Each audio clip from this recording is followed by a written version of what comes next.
I spent a month in London exploring as much as possible, and I really fell in love with this city. While 3 days is not nearly enough, I wanted to create this guide to help you make the most of your time in London.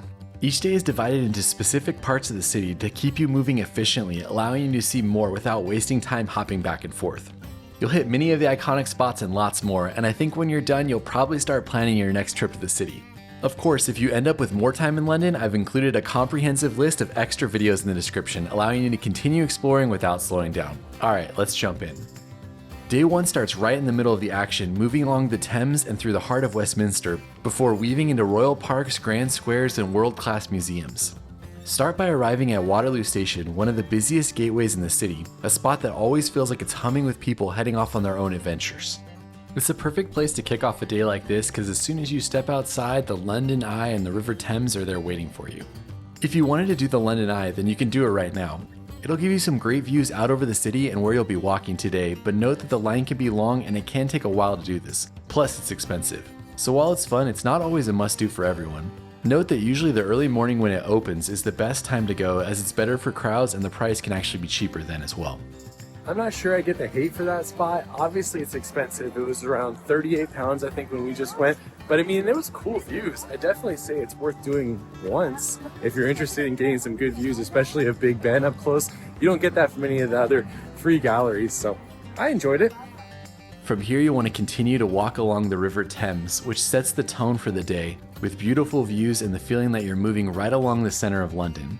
Crossing the Westminster Bridge is the moment where the trip suddenly feels real because the views are so iconic that you can't help but be in awe. This is where you'll get the perfect angle of Big Ben and the Palace of Westminster, and once you reach the far side, you'll be standing under one of the most famous clocks in the world. At the base of Big Ben, you can get a sense of the size and detail that you've never really seen in the photos. The whole tower even has this golden glow when the sun hits it, and if you have time, I recommend you come back for sunset one day. Next to it is the Palace of Westminster, which sits like a stone fortress on the river and is filled with centuries of debates and decisions that have shaped far more than London. As you walk along the perimeter, the carvings and arches keep pulling your eyes upward, and you can go inside if you have the time, which is unique on its own. When you're ready to move on, Westminster Abbey is right across the street. Grab tickets online before you go so you can make sure you can access it without waiting too long. Westminster Abbey doesn't allow videos inside, so I can only show you photos here, but it feels almost calm compared to the energy outside, even when it's busy. The history inside spans kings, queens, poets, and scientists, and you can easily spend an hour or more walking around and taking it all in. Heading on, if you're interested, you can go to the Churchill War Rooms. This is an underground center where critical decisions were made during the Second World War. The narrow halls and preserved rooms feel like they're frozen in time, and it's a great stop for history buffs. If you're not interested, then you can skip it and just continue on to our next stop, St. James Park. St. James Park is one of those places where the pace instantly slows down even if you're moving quickly. The lake, the birds, the views of Buckingham Palace in the distance all make this one of the prettiest transitions you can have in London. Plus, this is a great park to just sit on the bench and relax, or even let the kids play at the playground. And as the path curves towards the palace, everything funnels you straight into the ceremonial heart of the city. When you're ready to head on, Buckingham Palace sits at the end of the mall with a gold statue rising right in front of it.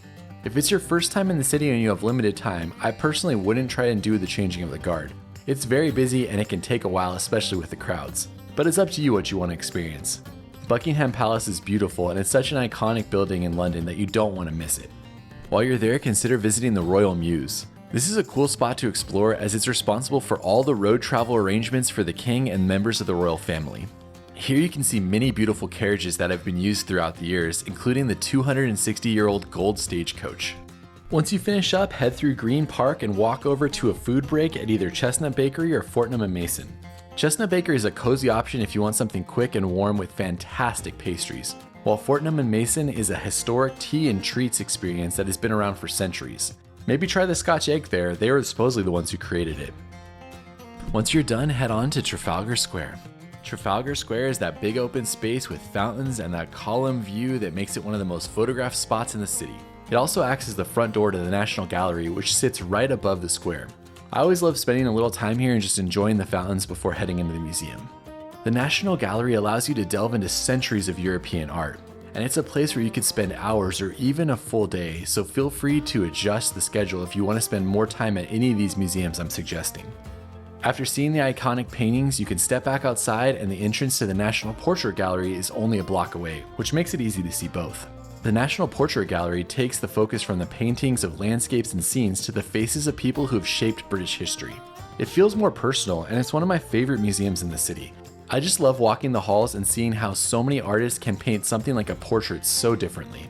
Once you finish exploring, you can walk through Leicester Square if you want to see the tourist square in London, or you can head straight to one of the most impressive museum collections on Earth. Assuming you're up for another museum, the last spot of the day should be the British Museum. On the walk there, you can go through the Seven Dials and Neal's Yard. Both are popular areas for shopping, food, and just overall vibes. If you skipped the previous food spot, you could also go to Chinatown and try the Noodle Inn. Honestly, it was one of my favorite things I ate the entire time I was in London, but be prepared for a line. And then once you make it to the British Museum, it's a massive way to finish the day, filled with artifacts from around the world and giant halls that feel endless. It's a place where you can spend hours or days, or of course you can just take a quick walkthrough depending on your energy levels. Be sure to see things like the Rosetta Stone and all of the Egyptian art before leaving. And ending the day here ties everything together from history to art to politics to royal landmarks, all in one long connected walk through London.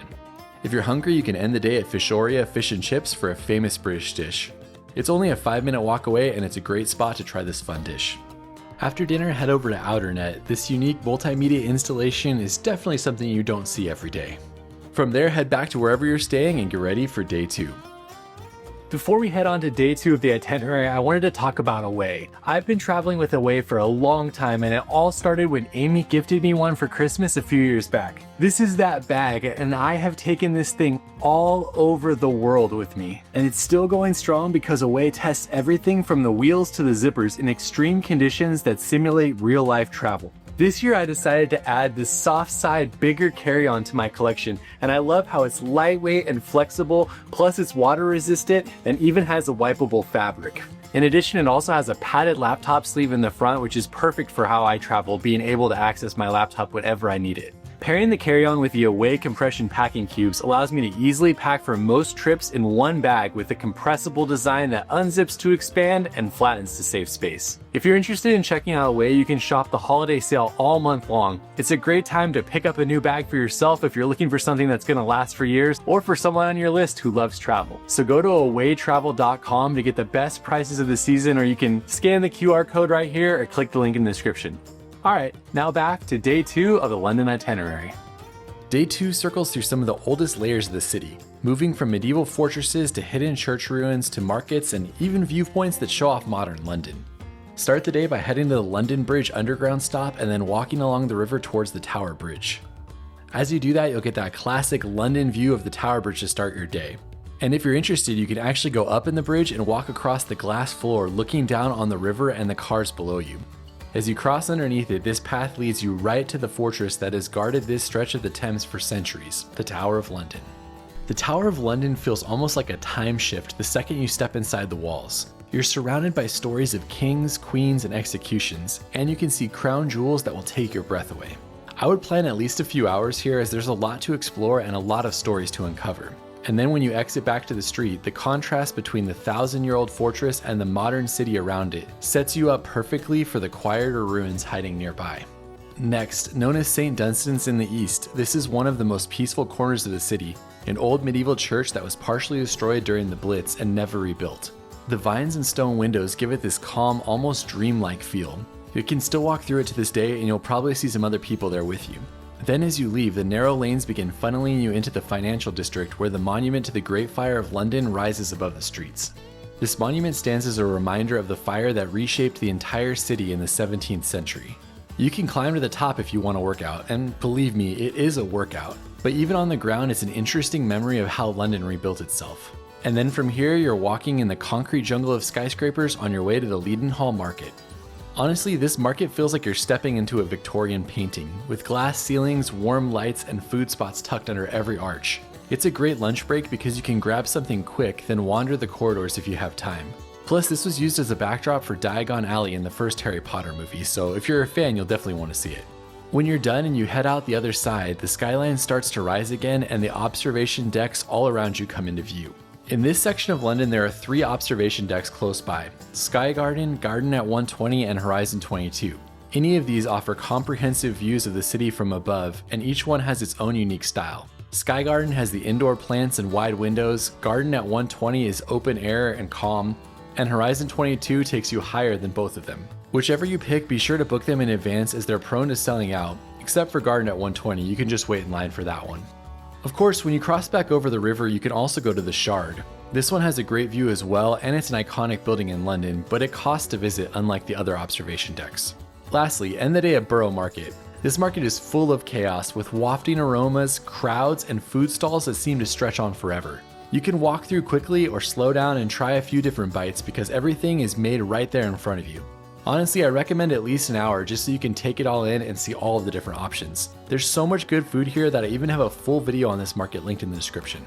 Lastly, if you like unique cocktail bars, then end the night at Cahoot's Post Office right outside the market. It's a great speakeasy with incredible drinks, a very strange bathroom, and some awesome decor. Then head back to wherever you're staying before starting day 3. Day 3 kicks off along the river again, moving through art, history, and architecture before branching into 2 very different adventures to end the day. To start, head to the Tate Modern, where the massive hall and the modern art galleries create a fantastic backdrop for some unique art. The building itself has as much character as the art inside, and be sure to give yourself some time to see the multiple floors. However, if modern art really isn't your thing, then a short walk away brings you to a spot that connects London to one of its famous storytellers, the Shakespeare Globe. I've said this a few times in this video, but honestly the Globe Theatre feels like you're stepping into the past, with wooden beams and an open-air stage recreating the design of the original theatre. Touring it gives you this window into what entertainment used to look like centuries ago, and I loved the history on this 1-hour tour. Once you finish inside and are back along the river, the Thames pulls you right towards the Millennium Bridge, which has become a favorite crossing for visitors and locals. Walking across this bridge gives you one of the best views of London. The Dome of St. Paul's rises directly ahead, and the river flows slowly below you as you walk. It's just a cool bridge to go across, and you can even see the Tower of London in the distance from here. Don't worry, you won't get lost on the way to the next spot. St. Paul's Cathedral is the commanding building towering in front of you. Honestly, for me, St. Paul's Cathedral is a must visit in London. Being able to see this centuries-old church in all its glory is worth it on its own. However, if you're up to it, then buy a ticket to climb the over 300 steps to the dome. While this is surely a workout, when you get to the top it provides an amazing vantage point over the city, and it was a highlight for my family. We made it to the top. It is hard to take pictures up here. There's a lot of people and it's very small, but it's very cool. From here I have 2 options for you, so you can choose which direction you want and you can shape your own last day in London. For option 1, head out to Regent's Park, which feels like a calm escape from the city. Here you'll find flowers and ponds and long open paths that make it a great reset after a morning of big landmarks. And while you're taking your time in the park, there are also a few unique attractions around the park that you can see, starting with Baker Street. Home to the legendary detective Sherlock Holmes, Baker Street has a bronze sculpture of him and the Sherlock Holmes Museum itself. The museum is only a must visit if you're a huge fan, as it's small and quick, but it is a fun piece of British history. Also, from here you can take a bus to Abbey Road, which is another must visit for many people who are Beatles fans visiting London. Reaching Abbey Road feels almost surreal because the scene looks exactly like the album cover you already know. Visitors take turns recreating the photo by walking along the crosswalk, but note that during different times in the day there can be so much traffic that recreating the photo is basically impossible. To end the day, I recommend heading over to Camden Market, which basically ties the whole day together with food, vintage shops, music, and stalls that spill into every corner. It has a lively, creative feel that works well as a last stop, and it's like a less upscale version of Borough Market, but with a lot more options. By the time you end the day, you'll have covered art, theater, parks, music history, and markets all in one loop. Alright, now heading back to the split at St. Paul's, you could instead decide to go to Greenwich. Greenwich kind of shifts the tone of the day right away. As the river widens, the buildings change, and everything feels a little bit slower when you arrive. It's also the perfect setting for exploring maritime history that anchors that part of London. First, visit the Cutty Sark, which sits lifted above the ground like it's frozen mid-voyage, and walking around it gives you a sense of how massive these ships were. Heading inside the museum, you'll see the details and the restored decks, which show off the craftsmanship that kept it sailing around the world for so long.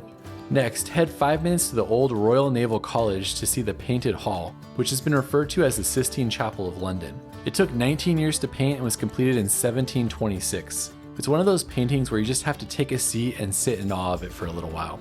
Basically across the street, head to the Maritime Museum, which pulls you into the stories of exploration, trade, and navigation that shaped how Britain connected with the world. The exhibits here mix big artifacts with interactive displays that work well for any age.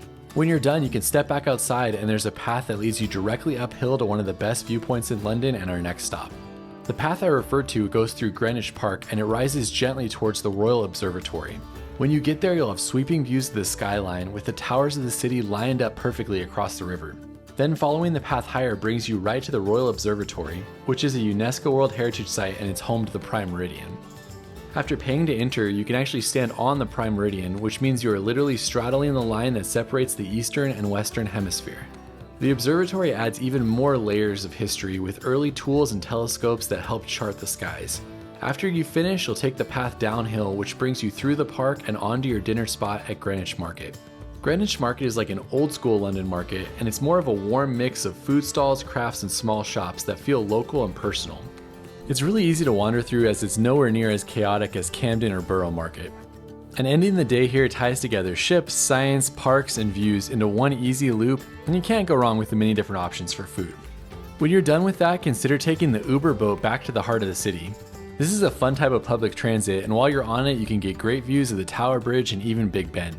So there you have it, 3 amazing days in London. If you want more suggestions, check out the videos on 60 things to do in London and 8 great day trips from London that you can see in the description.